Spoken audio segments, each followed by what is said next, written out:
from Thin Line 206. I'm doing things a little bit differently today. So my husband and I chose to spend some time this weekend in the mountains with our friends, and so we're fishing for rainbow trout at Jubilee Lake in Oregon. And it is cold, but it is so much fun. And I just wanted to take a little bit of time and show you quick this amazing view that we have. So we're up in the mountains, and it's just completely us up here. There is nobody else on the lake that we've seen for quite a while. Right away at the beginning there was, and then there we got. So they have like a little walking path and a bridge, and we've never been here, obviously, because we're not from here. But so serenity is something that I enjoy. I like to have a little bit of relaxation, and so this was definitely a much needed getaway this weekend. So you may notice that I'm looking at my phone. I have some talking points that I want to talk about today. So with everything kind of going on, you may have noticed that I've kind of been a little bit silent about everything that's been going on, and I was just trying to gather my thoughts and figure out exactly, not necessarily where I stand, but exactly like what all I think about everything. And as you all know, I'm from a law enforcement family. But before you start to judge, that doesn't mean that you know exactly where I'm coming from or what I'm going to say. So obviously with everything that's been going on and also happening in our home state and we are away, it has been stressful in many ways. Being a therapist, you're helping people with their own stress and anxiety, and also trying to deal with your own anxiety and stress.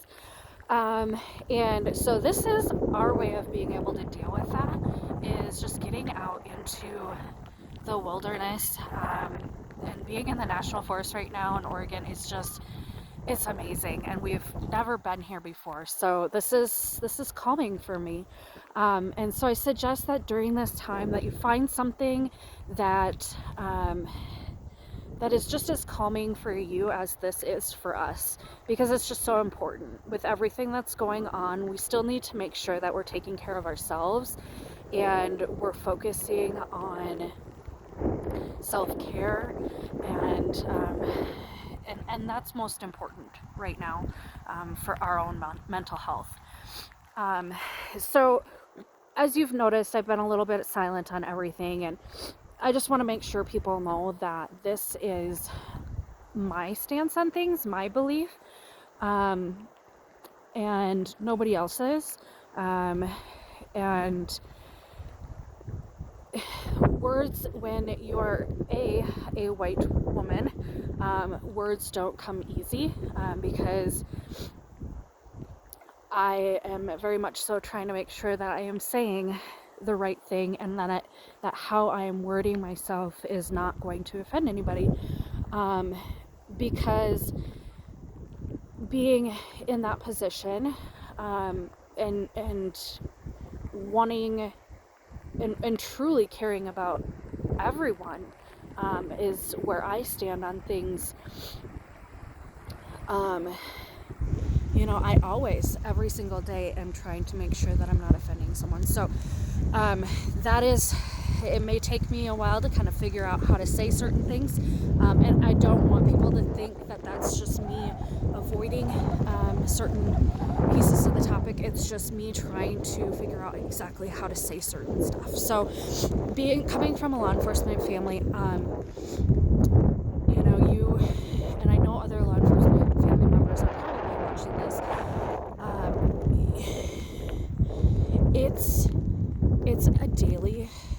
it's a daily struggle. And I really haven't shared with my parents, and so this is probably the first time that they're actually going to hear this, and they're probably wondering. But you live in fear. You live in fear all the time about where what is going on with your family, and if they're going to come home at night. And for those who maybe don't fully understand what some of our people of color are going through, if you have ever been in the circumstance where you maybe at times are living in fear, I would assume, because I am a white woman and I don't know exactly, but putting myself into my friends and other people of color, I would assume that would be very similar experiences of and fearful. Fearful if you get pulled over and you're like, I don't even know what I did. And so how I want to kind of go about this topic is probably a different approach than what most people are thinking. And I think we are failing as a nation and as a human race in general, our whole world. And the main reason I think that we are failing is if we really dig deep into some of the issues that we're talking about right now, and we really looked at what all was going on, and not surface level. I'm not talking, scratching the surface of, well, this was one person's experience. What I'm talking about is a whole entire race of experience. Whether you are black, white, native, Asian, you name it. There are a lot of different things that each race deals with. And I'm not by any means, please hear me out, I'm not by any means putting one race down and saying one race is better than another. What I'm saying is that from the very beginning, as Americans, we started off on the wrong foot from the very beginning. So when we talk about a white man coming over and taking over and taking land and claiming land and basically putting our Native Americans in a box and not caring about what they were going through, and not focusing on the effect that everything that was happening put our brothers and sisters through. And I think that just continues to play out day in and day out. And, I hear messages all the time that, but that's not happening anymore. And that's BS. It is happening. And I've seen it. And quite frankly, I'm not going to sit here and say that I am innocent. I stumble on my words because I know darn well that there have probably been, not probably, there has been times when I have, maybe been fearful of certain individuals, and that's any race, white included, or maybe even made a comment that I didn't think was harmful, and looking back, probably was not the smartest thing to say. So I'm not coming from a place where I'm saying I'm perfect, because God knows I'm not perfect. There is a lot of things that I have not done perfectly. And so when I say we have not done things perfectly from the very beginning, I'm saying that we need to start looking at trauma. So trauma to me is where we are missing the boat in a big way. trauma affects people in multiple different forms. And one thing that I think we have ignored as Americans, and I've noticed in my experience as a therapist, is historical trauma. So what I'm talking about, and I know it's not always a term that you hear or understand 100%, but historical trauma is not necessarily trauma that happens to you. It's not necessarily an experience that you've gone through, but there is solid research. So if you actually look up historical trauma from reputable sources, sorry, it's super cold out. And you do some actual true digging and educating yourself on the topic, you will realize that what happened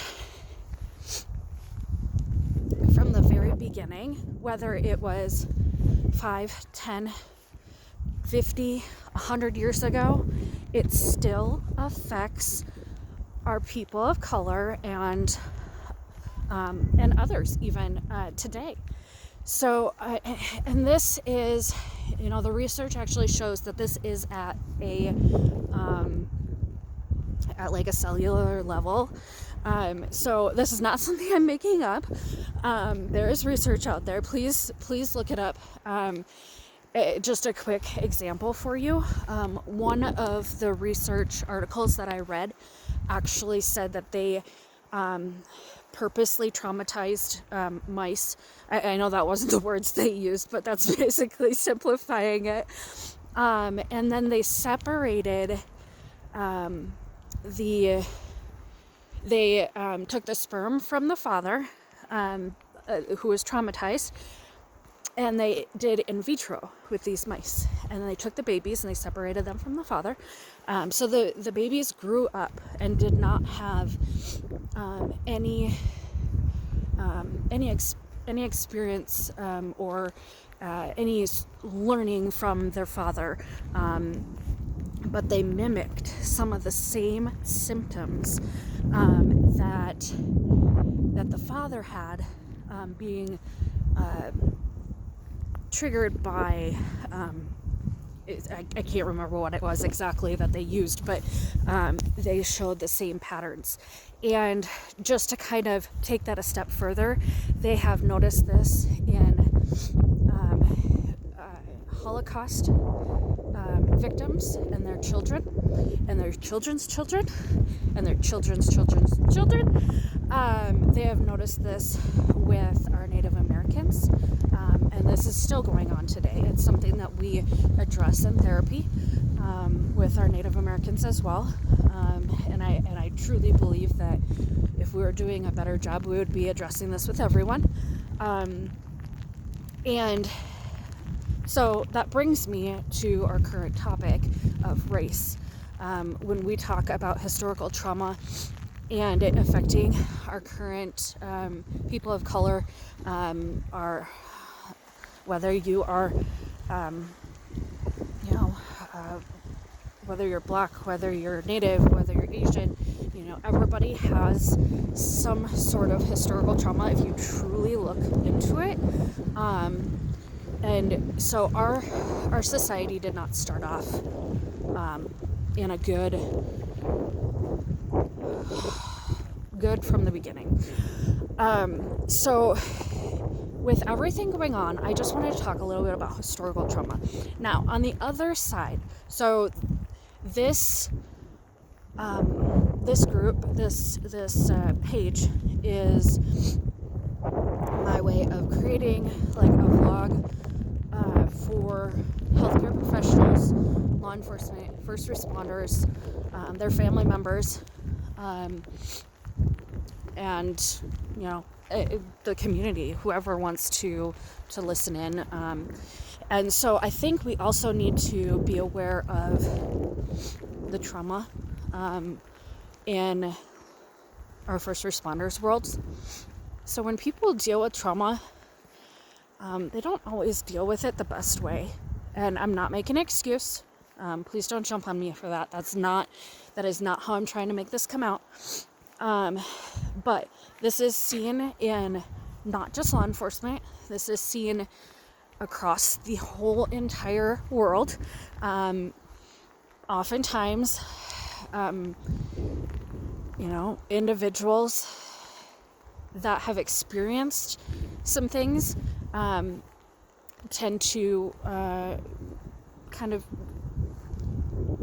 do some of those things as well. So a common quote that we talk about in the mental health world is, unfortunately, hurt people hurt people. So I'm going to say that again. Hurt people hurt people. So, and again, it's not an excuse. And I think that is what the message I'm trying to put across is, that as a world, I think if we did a better job taking care of our people as a whole, that we would truly be able to A, deal with stress better, B, have better coping skills in handling stressful situations, and C, I think we truly, if we truly actually looked at ourselves and we truly took the time to look at our own bias and our own historical trauma or our own experiences and maybe why we have some of those beliefs or thoughts or where they came from, and we truly did the hard work on ourselves, that we would be a better community, and with that just comes better mental health and better relationships, and so I think that's part of our problem, and there's a lot of other things that are part of the problem too, but because this platform is primarily for mental health, and primarily we talk about trauma and we have not talked about historical trauma, that is why I wanted to bring up this topic. So I think it's important to just remind ourselves that everybody is going through something, and we don't always necessarily know what is going on. Now the officer, I know very little about his story, and I really didn't do much research into him, to be honest with you, beyond what's flown by my Facebook page. All that I have been doing the last week is just reflecting on not necessarily the event, but my own personal thoughts, bias, things that make me maybe uncomfortable because I try to censor as best I can, in the aspect of, not maybe censor isn't the right word to use, but I try to say the right thing, primarily because I don't want to say something wrong, and so I think we need to just continue to focus on our own personal bias, but through that is really working on ourselves, looking at why do we hold certain thoughts or beliefs, where did that come from? I know that in having these conversations in a therapy session, oftentimes it leads back to an experience, whether that's being traumatized, or even a simple thing of, someone reminding them of somebody else, personality trait, or even just the way they look. Unfortunately, those are triggers, and it's not necessarily about the person or anything like that. It's about it's about the person's experiences. So just reminding ourselves that everybody's been through something,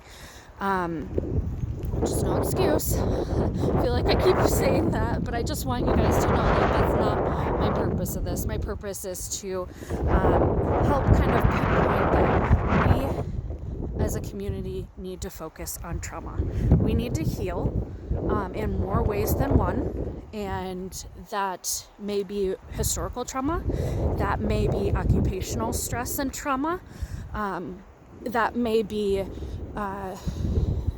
family trauma or domestic violence or childhood trauma. I was looking at stats prior to this, and I can't not tell you guys this. It was really interesting, and I'm not going to get the exact numbers because I don't have them in front of me, but actually I do have my phone. And so one thing that I just wanted to kind of talk about is because we're talking about police brutality and with people of color, and because this platform is primarily for that profession, along with other first responders and health. You guys have heard the spiel. Some statistics that I found was really interesting. So, if we talk about and we look at like the military, for example, between 10 to 30% of those who served in OEF, Desert Storm, and Vietnam have PTSD. And personally, just working in the field, I would highly suspect that is a greater amount. But those are the percentages likely that come from people willing to actually talk about it or be screened, because there are a lot of people that, don't talk about it, have never been diagnosed, and all that jazz. So these numbers I definitely feel are skewed. And 23 to 55% of veterans have experienced some sort of sexual trauma. In addition, 18% of veterans in one study, so this is just one study, and I'm sure that there's a little bit of, it's a little skewed because of reporting, but also because this is just one study, so take that with a grain of salt. 18% of veterans reported childhood physical or sexual abuse. In addition, 19% of police officers are veterans. 7 to 19% of law enforcement may have PTSD, and 34% of law enforcement exhibit symptoms but don't meet standards for full diagnosis. You guys, those numbers are insane, and it's scary. It's so scary because these are the people that are supposed to protect us, and they are traumatized. And it's not an excuse, but when we are traumatized and we experience things like this, people unfortunately don't have the skills. And I've seen it time and time again where people do things and you'd be beyond shocked that it happened. Now I know this police officer had obviously multiple other issues with complaints and stuff like that. So again, take it with a grain of salt, but just remember that when we are experiencing trauma and when we're dealing with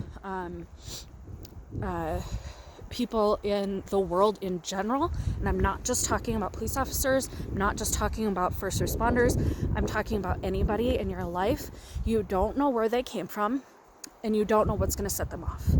And it could be something simple and stupid that seems from the outside looking in as very easy or very simple. But I wish I could paint a better picture for you guys of some of the things that as a therapist I have seen and I have witnessed and I have dealt with, or helped people deal with, I should say. that on the outside looking in, sometimes I'm like, you did what? Like, what in God's name made you think that was okay? But, as obviously as a therapist, it is being neutral, being supportive, understanding and trying to empathize and say, okay, if I was in their shoes and I was experiencing A, B, and C, how would I react? And sometimes I definitely would be like, not that way. But other times I would say, okay, well, with what you were given and what we were handed, and the skills that you were provided, and maybe even the family that you grew up in, and all these other pieces that kind of play a factor in our lives, it makes sense for some of these individuals as to why they react or they do some of the things that they do. Not an excuse, but I just want to throw that out there, that trauma affects us in a wide variety of ways. And so we're dealing with trauma, race issues, police brutality, all of that. If we look at the underlying common denominator or common theme that likely is also going on here, we need to look at trauma. If we don't look at trauma, we are completely failing. And that is personally why I feel like we have failed so far. So personally, I feel like this is a huge opportunity. Obviously, it has gained national attention, worldwide attention, and this is a huge opportunity for us to make and create change. And again, I am not taking sides. If there's a side, I choose humanity.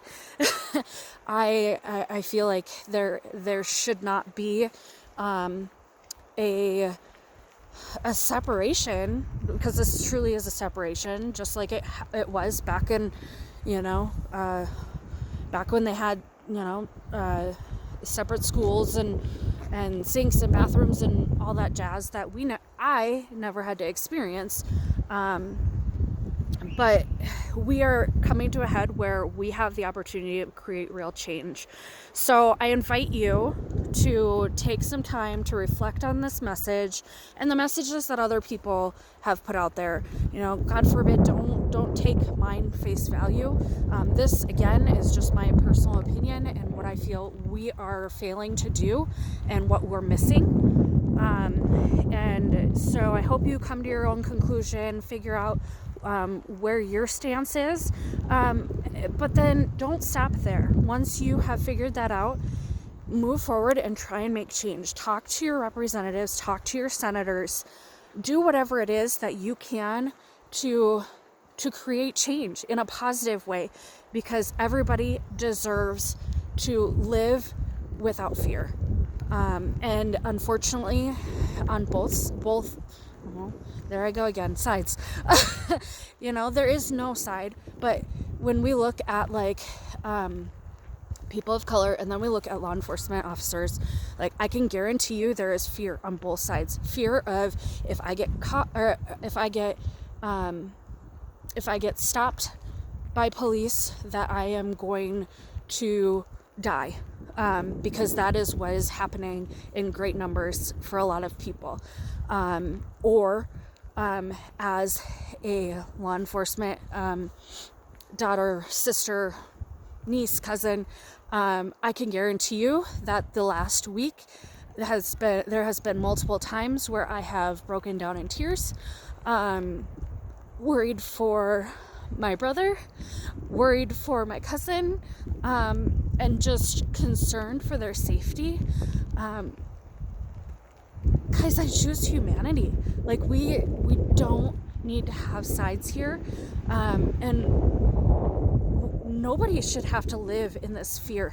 And I wish that our brothers and sisters haven't had to live in fear this whole time, but they have.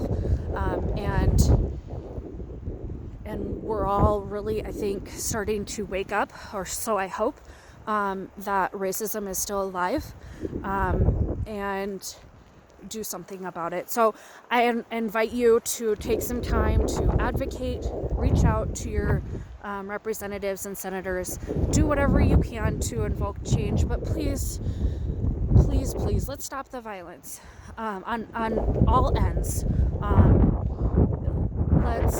Let's do this peacefully. There's definitely a difference between peaceful protesting, advocation, and rioting and looting and putting more lives at risk. And that's anybody, because we know that when something like that happens, we don't know who's going to get hurt. Is it going to be another community member? Is it going to be a law enforcement officer? Is it going to be a person of color? And so I just encourage you to continue to advocate for humanity, for our people of color, for our law enforcement officers and our first responders, and advocate for mental health. Quite frankly, I think that is one of the biggest things that we can do right now. Everybody's experiencing trauma in one way or another, or has already experienced trauma, and so just advocate, get out there. I hope you guys enjoyed this message. My husband's phone's gonna die, so I'm gonna leave you with this beautiful view, and if you're ever